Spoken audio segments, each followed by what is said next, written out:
Hello साथियों, राष्ट्रीय आदिवासी एकता परिषद संगठन के द्वारा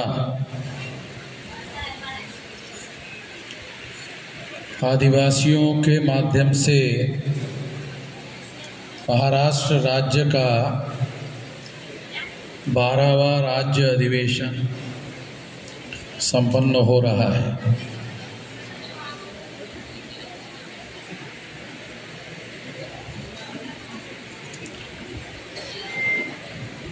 तर या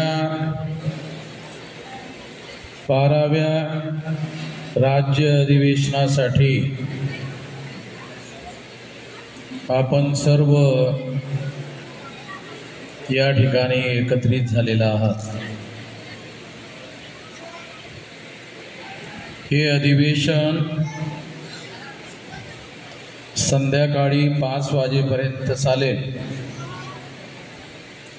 पण ते चालत असताना या अधिवेशनामध्ये 2 सत्र ठेवण्यात आलेले आहेत। किंवा हे मॉर्निंग सेशन आहे। या मॉर्निंग सेशनमध्ये जे विषय चर्चा करण्यासाठी ठेवण्यात आलेले आहेत त्यामध्ये बरेच विषय, जवळपास 4 विषय आहेत। त्यामध्ये विविध प्रकारचे सर्वेक्षण आणि संशोधनाच्या नावाखाली आंध तसेच आदिवासीमधील इतर जमातींना संविधानिक अधिकारापासून वंचित करण्याचे षडयंत्र आहे। दुसरा विषय आहे महाराष्ट्र शासनाने हैदराबाद गेझेट लागू केल्यामुळे भटक्या विमुक्त समूहातील लोक अनुसूचित जमातीच्या प्रवर्गात समाविष्ट करण्याची भाषा किंवा मागणी करत आहेत। हे शासनाच्या माध्यमातून आदिवासी व भटके विमुक्त यांच्यामध्ये भांडण लावण्याचे षडयंत्र आहे। तिसरा विषय आहे शेतकऱ्यांच्या सर्व समस्यांचे मूळ कारण हे शेतमालाला उत्पादन खर्चापेक्षा कमी मिळणारा हमीभाव आहे आणि हमीभावाचा प्रश्न शेतकऱ्यांना प्रामाणिक व इमानदार नेतृत्व मिळाल्याशिवाय सुटू शकत नाही। चौथा विषय आहे आदिवासींचा नोकरीतील अनुशेष न भरणे तसेच मंजूर असलेले विविध प्रकारचे 1,12,500 पदभरती न करणे तसेच रिक्त असलेल्या हजारो जागा न भरणे म्हणजे आदिवासी समूहाला प्रतिनिधित्वापासून वंचित करणे होय। असे 4 विषय या ठिकाणी ठेवण्यात आलेले आहेत। साथियों, आदिवासी समाजातील लोकांना आपले मूळ प्रश्न काय आहेत हे समजणं ही सर्वात मोठी राष्ट्रीय समस्या आहे। आपले जे लोकशाहीमधील सामाजिक आर्थिक प्रश्न आहेत ते प्रश्न 75 पेक्षा जास्त वर्ष झालेत स्वातंत्र्य मिळून। जेव्हा इंग्रज या देशामध्ये होते तेव्हा ब्राह्मण आपल्याला SC ST OBCच्या लोकांना, आदिवासीच्या लोकांना असं सांगत होते की इंग्रजामुळे आपले प्रश्न आहेत। इंग्रज गेले की जादू सारखे प्रश्न सुटून जाते असं सांगत होते। इंग्रज जाऊन आता 75 पेक्षा जास्त वर्ष झाली, पण ते जादू कुठं झाला काही दिसून नाही राहिलं, कुठं झाल्याचं दिसत नाही. लोकशाही अस्तित्वात आली म्हणजे इंग्रजांच्या कालावधीमध्ये इंग्रजाच्या राणीचं राज्य होतं आणि भारतामध्ये बऱ्याच ठिकाणी जवळपास 600-650 संस्थानिक राजे या देशात होते. ते सर्व संपून केवळ लोकशाही राज्य 26 जानेवारी 1950ला भारतात अस्तित्वात आलं आणि त्या लोकशाही राज्यामध्ये आपल्या प्रत्येक व्यक्तीला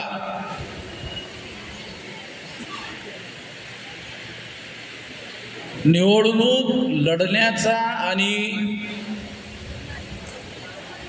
निवडणुकीमध्ये मतदान देण्याचा अधिकार भारतीय घटनेने आपल्याला बहाल केला.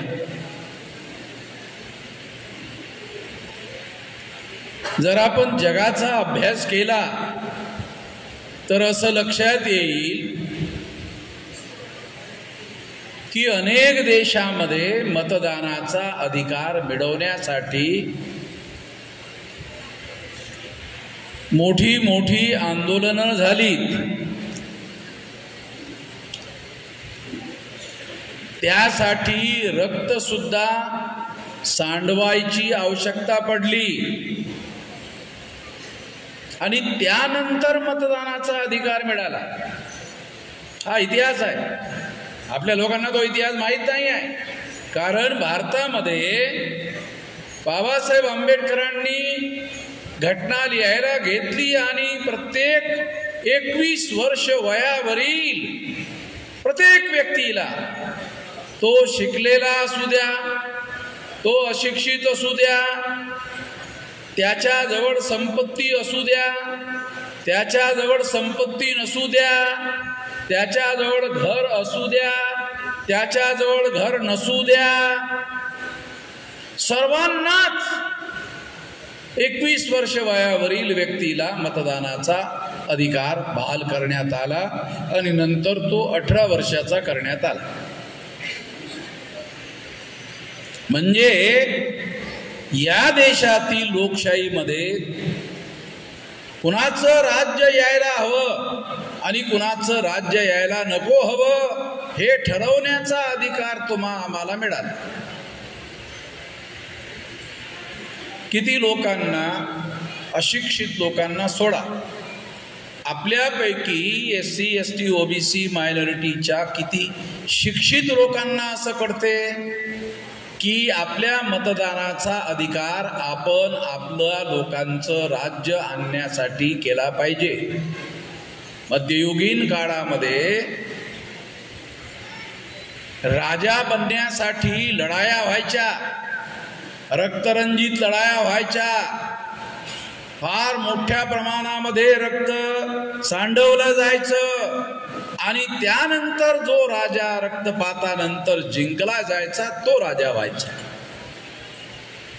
पण आता लोकशाहीमध्ये तुम्हाला मुख्यमंत्री व्हायचं असेल किंवा देशाचा प्रधानमंत्री व्हायचं असेल, रक्ताचा एकही थेंब सांडवण्याची आवश्यकता नाही. लाईननं उभं राहा, शांतपणे मतदान करा आणि तुमचे आमदार खासदार निवडून आणा. ते जर बहुसंख्य असतील तर त्यांचा मुख्यमंत्री होईल, त्यांचा प्रधानमंत्री होईल. ही बाब अजूनही आपल्या शिकल्या सवरलेल्या लोकांना लक्षात आलेली नाही. अशिक्षित लोकांना लक्षात आलेली नाही असं मी म्हणून राहिलो नाही. त्यांचा प्रश्नच नाही. शिकलेल्या लोकांना समजून येत नाही.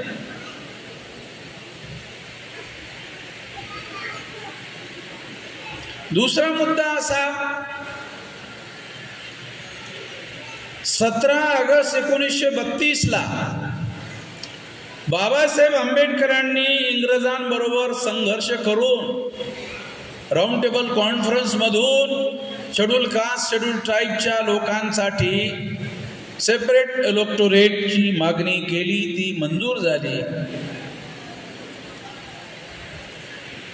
ते सेपरेट इलेक्टोरेट काय होतं?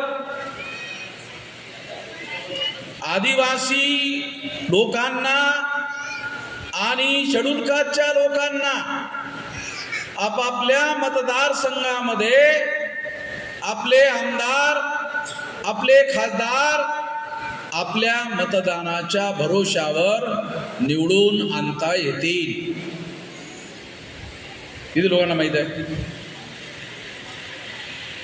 17 ऑगस्ट 1932 ला इंग्रजांनी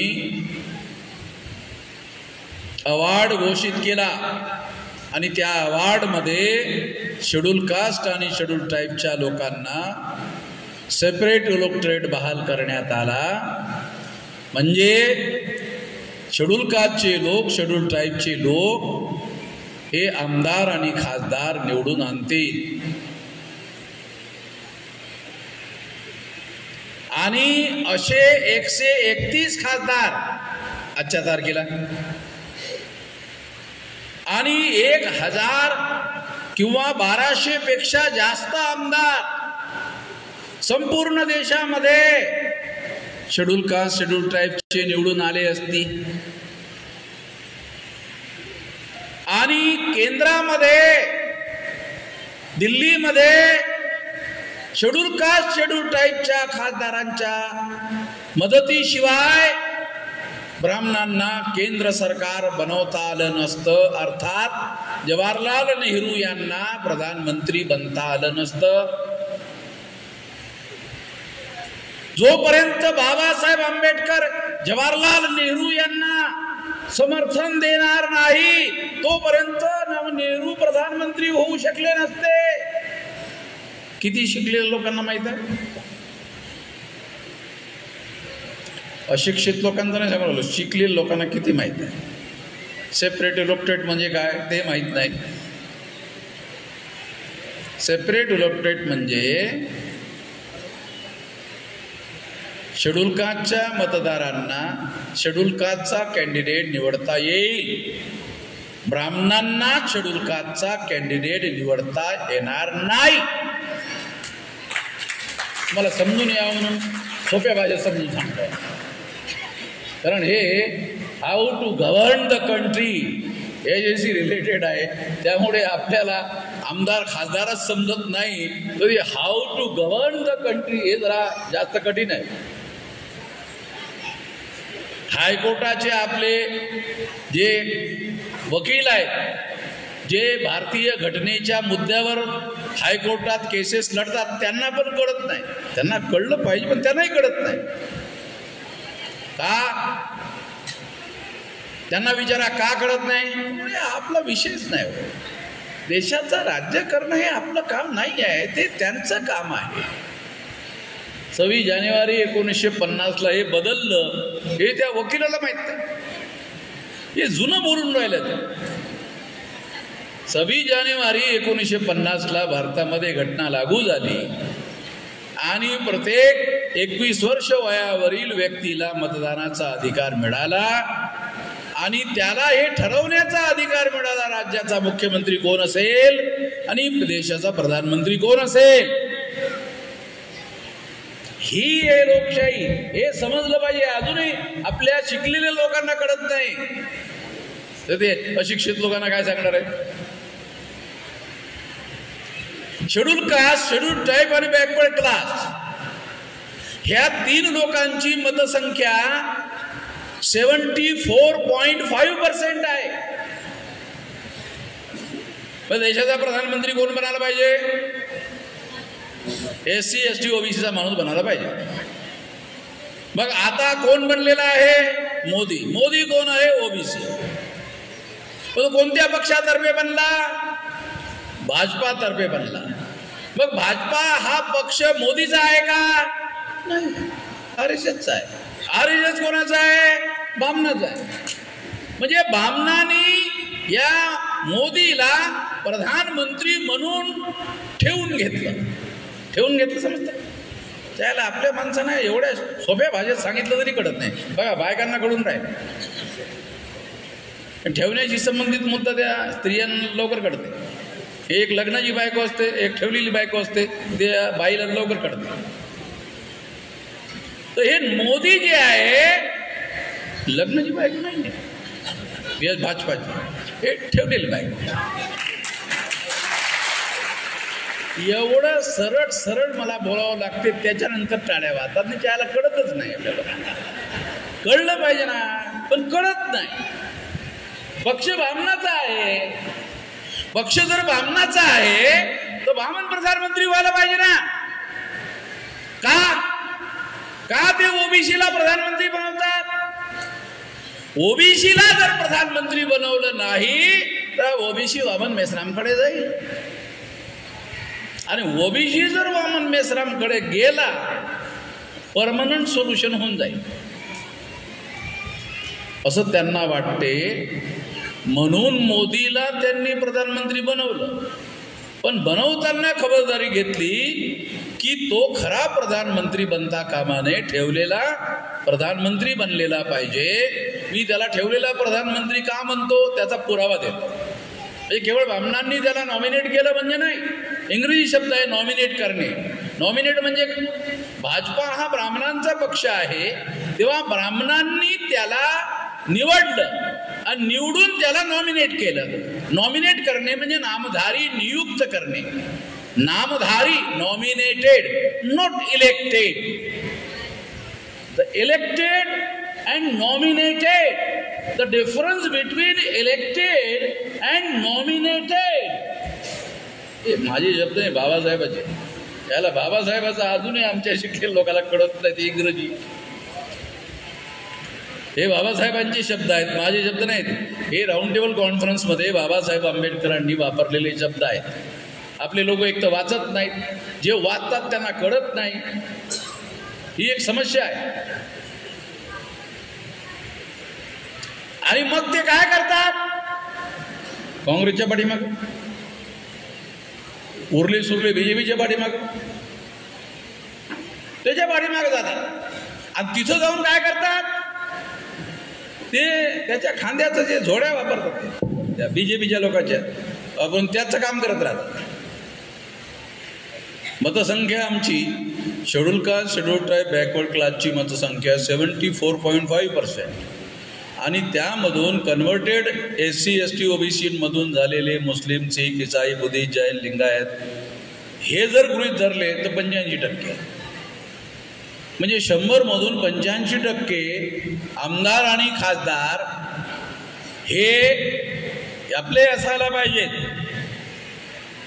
परंतु शेड्यूल कास्ट आणि शेड्यूल ट्राईबच्या ज्या रिझर्व जागा आहेत त्या जागेवर भाजपाचे लोक, काँग्रेसचे लोक SC STच्या लोकांना तिकीट देतात, आणि ओबीसीचे जे लोक आहेत त्यांच्यासाठी पॉलिटिकल रिझर्वेशन नाही आहे. त्यांच्यासाठी पॉलिटिकल रिझर्वेशन नसल्यामुळे त्या ओबीसीच्या जाग्यावर बामणं उभं राहतात. आता ओबीसीला मुख्यमंत्री महाराष्ट्राचं बनवण्याऐवजी कोण म्हणला? फडणवीस बनला ना. फडणवीसची संख्या किती? 1.5%. महाराष्ट्रामध्ये फडणवीसची संख्या, बामणाची संख्या 1.5%. तेव्हा 52% जे ओबीसी आहेत त्या ओबीसीच्या लोकांना हिंदू बनवून त्यांच्या डोक्यावर बामण बसवला. हे कळते का ओबीसीच्या लोकांना? हे सांगितलं पाहिजे ना ओबीसीच्या लोकांना. अरे तुम्हाला हिंदू बनवलं, मग हिंदूचा तर मुख्यमंत्री बनवा. चाहेला हिंदूचा, तुम्हाला हिंदू बनवलं तर हिंदूचा मुख्यमंत्री बनवा. हिंदूचा मुख्यमंत्री बनवण्याच्या ऐवजी बामणाचा मुख्यमंत्री बनवतात, म्हणजे तुमच्या डोक्यावर बसवतात. हे कळतं का? हे कळलं पाहिजे. हे कळण्यासाठी लोकशाहीचं जे व्याकरण आहे, हे लोकशाहीचं जे व्याकरण आहे जे तुम्हाला समजावून सांगून राहिलो, हे कळलं पाहिजे. हे लोकशाहीमध्ये लोक प्रधान आहेत. लोक लोक मुख्य आहेत, लोक प्रधान आहेत, तेव्हा ह्या लोकांची संख्या गृहीत धरून राज्य या देशामध्ये SC ST OBC मायनॉरिटीच्या लोकांचं राज्य या देशामध्ये यायला पाहिजे होतं, तेव्हा तसं होताना दिसत नाही. त्याचं कारण असं की SC ST OBC मायनॉरिटीचे लोक आपले मतं एकतर BJPला देतात, नाही तर दुसरी मतं काँग्रेसला देतात. काँग्रेस गेली की BJP येते, BJP गेली तर काँग्रेस येते, हे आलटून पालटून. म्हणजे आपल्या लोकांचं डोकं कुठपर्यंत चालते? BJP गेली की काँग्रेस आणि काँग्रेस गेली की BJP. हा मतदानाचा अधिकार 1848 पासून ज्योतिराव फुलेंनी आणि बाबासाहेब आंबेडकरांनी शाहू महाराजांनी लढा करून संघर्ष करून इतके वर्ष संघर्ष करून मतदानाचा अधिकार तुम्हाला मिळवला. असं सहज थोडी मिळालं. इतक्या संघर्षामधून तो अधिकार मिळाला आणि त्या लोकांनी मिळवून दिला. त्या लोकांनी मिळवून दिलेला हा जो अधिकार आहे, त्या अधिकाराला देण्याच्या पाठीमागे बाबासाहेब आंबेडकरांनी लिहून ठेवलंय, काल्पनिक सांगत नाही. कशासाठी? मतदानाचा अधिकार शासन करती जमात बनण्यासाठी लिहून ठेवलंय. म्हणजे तुम्हाला मी माझ्या जवळचं सांगून नाही राहिलो, हे लिहून ठेवलंय की हे शासन करती जमात बनण्यासाठी तलवार चालवायची जरूरत नाही, बंदूक हत्यार चालवायची जरूरत नाही, शांतपणे लाईन मध्ये उभं राहा आणि आपल्या लोकांना शांतपणे मतदान करा. तुमचा मुख्यमंत्री, तुमचा प्रधानमंत्री. आज देशामध्ये 625 जिल्ह्यामध्ये भामसे भारत मुक्ती मोर्चाचं आंदोलन पसरलंय.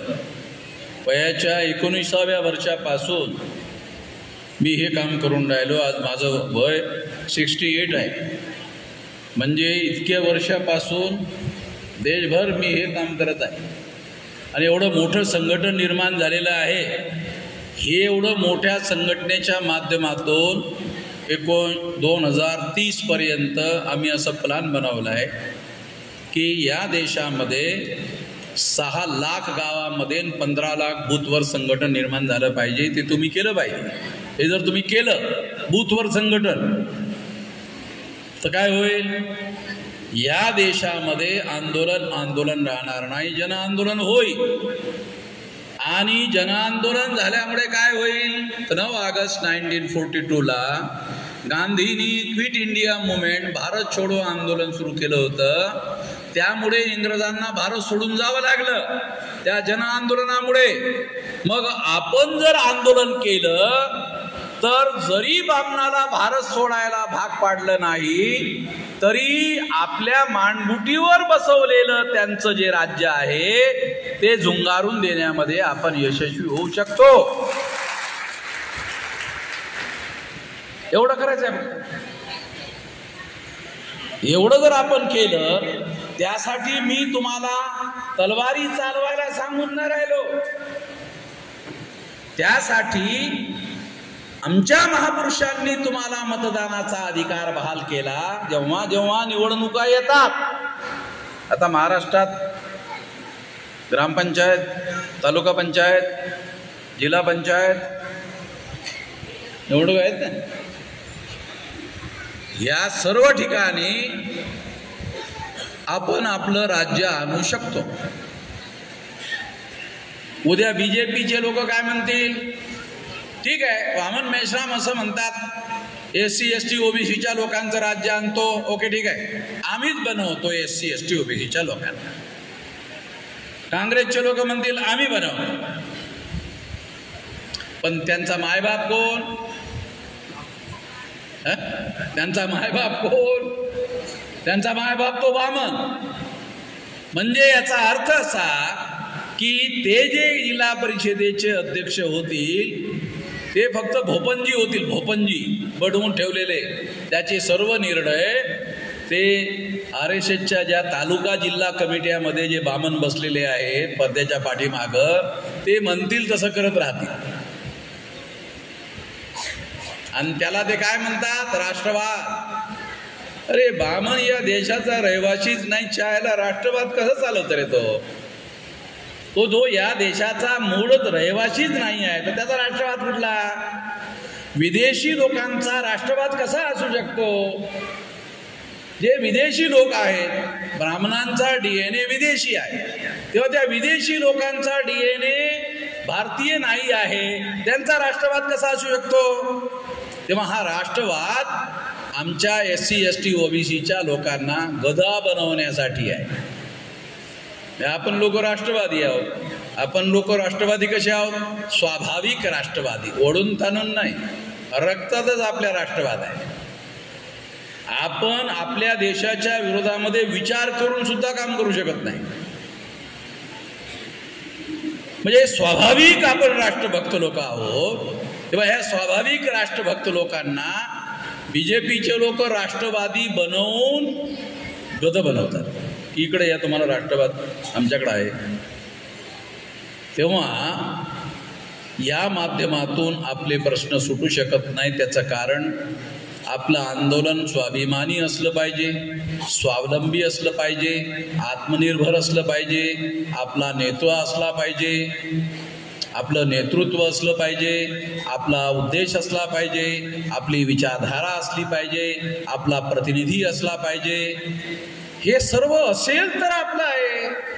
आपला पक्ष असला पाहिजे, आपलं संघटन असलं पाहिजे, त्याची विचारधारा असली पाहिजे, त्याचा उद्देश असला पाहिजे, आपलं असलं पाहिजे. आपलं असेल तर आपण करू शकतो. मी वयाच्या 19व्या वर्षापासून आता 68 वर्ष चालू आहे.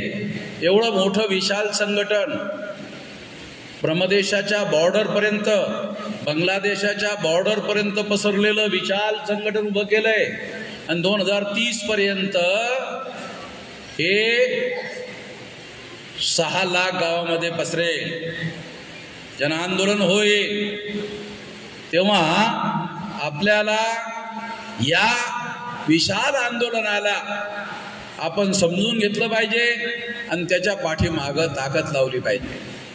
आपल्याला कोणी टाटा, बिर्ला, अंबानी पैसे देणार नाही, तर आपल्या महापुरुषांच्या माध्यमातून SC ST OBCच्या लोकांना जे रिझर्वेशन मिळालं, त्या रिझर्वेशनमुळे आपले माणसं गावगाड्यामध्ये सालगडी व्हायचे.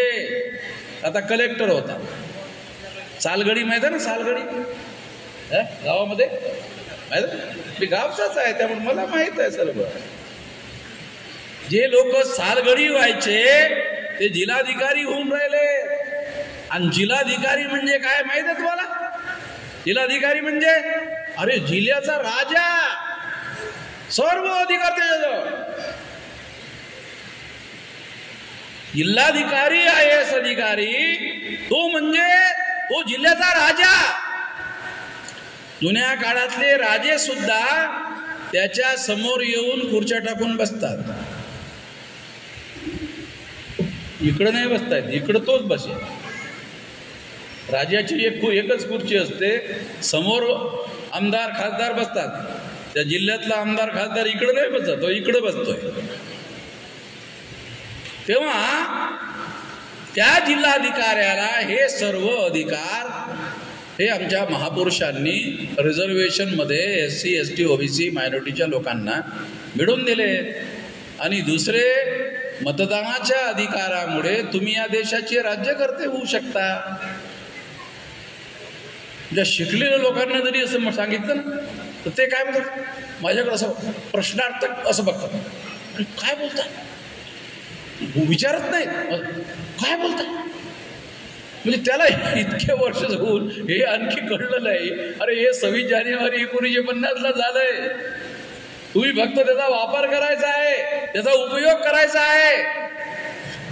आणि त्यासाठी तुम्हाला तलवार, चाकू, छुरी, बंदूक, गोळी काहीही करायचं नाही आहे. फक्त तुमचं राष्ट्रीय स्तरावरचं संघटन निर्माण केलं पाहिजे. ते मी करून चुकलोय. त्याच्या पाठीमागं उभं राहा, तुम्ही या देशाचे राज्यकर्ते होऊ शकता. या स्तरावर आणून ठेवलेला आहे. नरेंद्र मोदी या आमच्या संघटित शक्तीच्या बळामुळे आरएसएसच्या लोकाला बामणाचा प्रधानमंत्री बनवण्याच्या ऐवजी ओबीसीला बनवावं लागलं. हे आमच्या संघटित शक्तीच्या बळामुळे.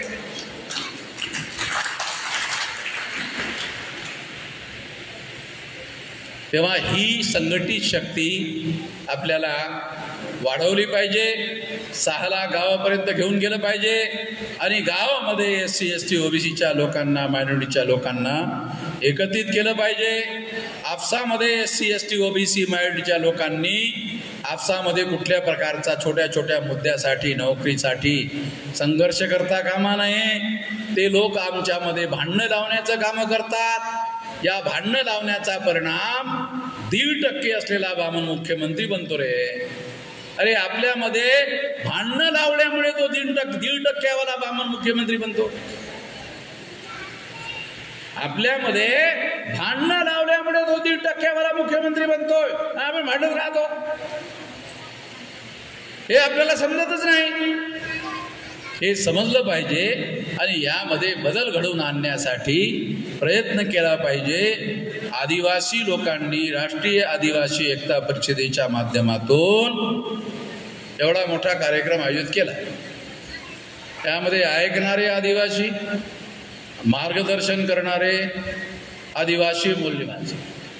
काँग्रेसकडे गेला तर ऐकणारे आदिवासी आणि मार्गदर्शन करणारे बामण.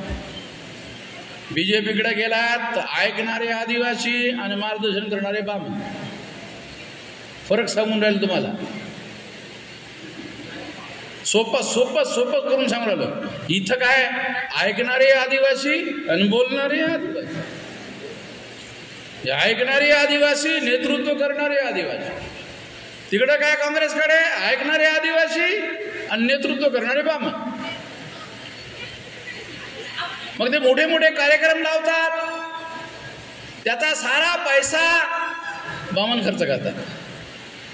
त्यासाठी गाड्या बुक करतात आणि आमचे आदिवासी लोक त्यांच्या गाड्यामध्ये फुकटात बसतात. फुकटात बसल्यानं होणार आहे का ते? फुकटात बसल्यानं राजा होता येते का? मग बघा, एवढा मोठा अधिवेशन घेतलंय, एक नवा पैसा बामणाकडून घेतला नाही. आदिवासीचं अधिवेशन, आदिवासीकडूनच पैसा आणि आदिवासीचाच हॉल आणि आदिवासीचेच मार्गदर्शक झालं. याला म्हणतात आत्मनिर्भरता. आत्मनिर्भरता कशाला म्हणतात ते सांगून राहिलोय. म्हणजे हे करता येत आहे. आपल्यामधले काही लोक जे काँग्रेसच्या पाठीमागे गेले, बीजेपीकडे गेले, ते काय म्हणतात, मेश्राम जी आप बात तो ठीक कर रहे, कान को अच्छा लगता है, मगर कर नहीं सकते. हे केलं ना, हे काय हे केलंय, हो नहीं सकता. अरे हो गया.